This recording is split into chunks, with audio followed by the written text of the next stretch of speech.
Goldilocks and the Three Therapists, a thinly veiled autobiography by Rachel Rowan Olive. Goldilocks was sad and frightened. Goldilocks had been sad and frightened for a long time, but it was starting to frighten her how sad and frightened she was, so she decided to see a doctor. The doctor sent her to see a therapist, but the therapist wouldn't help.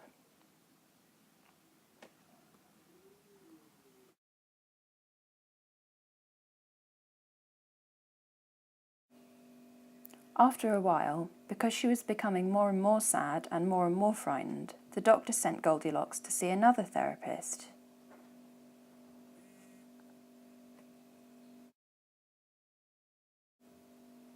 But this therapist wouldn't help either.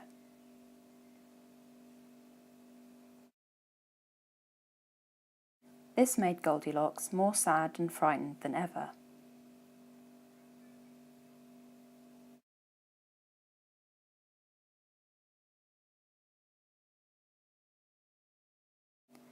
Eventually, the doctor sent Goldilocks to see a third therapist.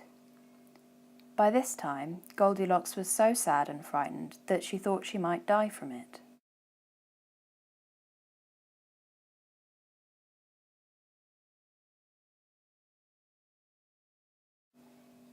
This therapist said they would help.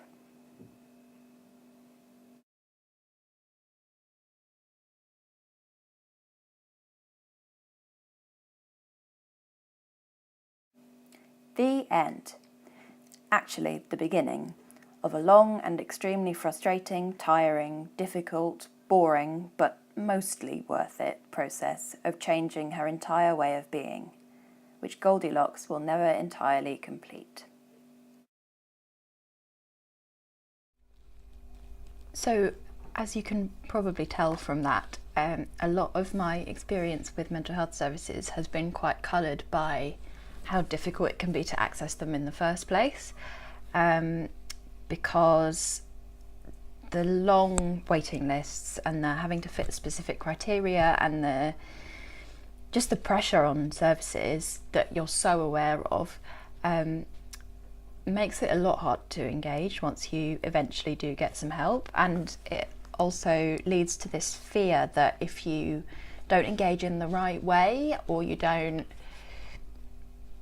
make yourself easy enough to help, then you're going to be discharged and left on your own, which is a really unhelpful basis for a therapeutic relationship. So that's one thing. But I also wanted to talk about the way that different services have responded to self-harm, which I do touch on in another video, but I want to talk about it in a bit more detail.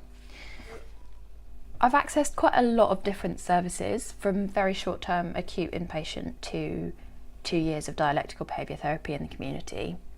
So I've had quite a lot of different responses to self-harm in those different services, and even within one service, sometimes people respond in very different ways. And I've thought a lot about what's helpful and what isn't, and I think responses can range from quite punitive, which I felt in wards, where the response tends to be to restrict your freedom if you are at risk of self-harm. And at the other end of the spectrum, there's the kind of just ignore it approach, which I think I live in a supported housing project, and I think they've adopted that approach, and it's been really actively quite unhelpful, because it just has meant that I've been really at risk and they've not responded at all. And I think that both of those are really bad. There is a response somewhere in the middle, which is able to say, I don't want you to be doing this. We don't want you to be doing this to yourself. Let's look at ways that you can work around and work through the need to do it.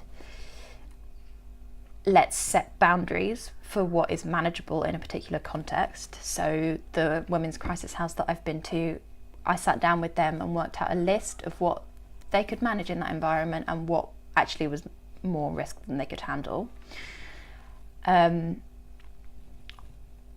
doesn't say it's okay for you to hurt yourself, because that can be quite a bad message to send as well, but also accepts that it serves a lot of purposes and it isn't possible to just stop. That's not a reasonable demand to make of anybody. I've been self-harming since I was 14. I can't just stop. If I could, I would have done by now. So yeah, I think that kind of somewhere in the middle approach is really important. And yeah,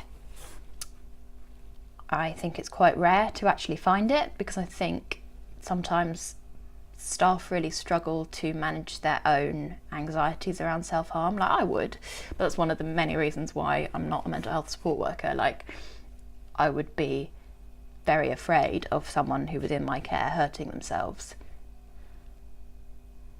But I think that staff need to be able to hold on to their own emotions about it and not project them onto service users, either by restricting their freedom or by showing frustration, which does happen, or by just seeing it as attention seeking and saying, oh well, in that case the best thing to do is ignore it, because otherwise it encourages the behaviour, which is an approach that you find sometimes. The last thing that I wanted to say about it was that obviously it's really different for different people, and I think being open about the fact that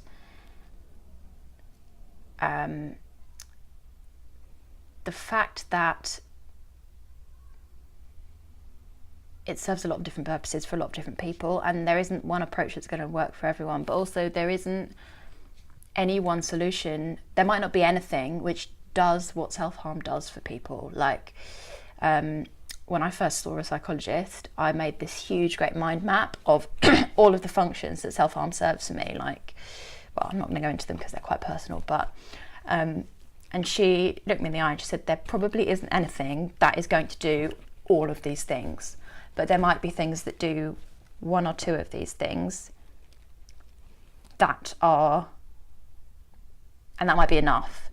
And you might not get all of the benefits, I'm hesitant to use that word, that self-harm gives you with an alternative, but it'll have the major benefit that you won't be hurting yourself. So I think being honest about that and being clear about the different things it does for different people, and not assuming that it serves the same purpose for everyone, that it's always impulsive, that it's always a response to immediate high emotion. I think acknowledging that's really important, and that's something that the services that have been able to do that they're the ones that have really made a difference to me.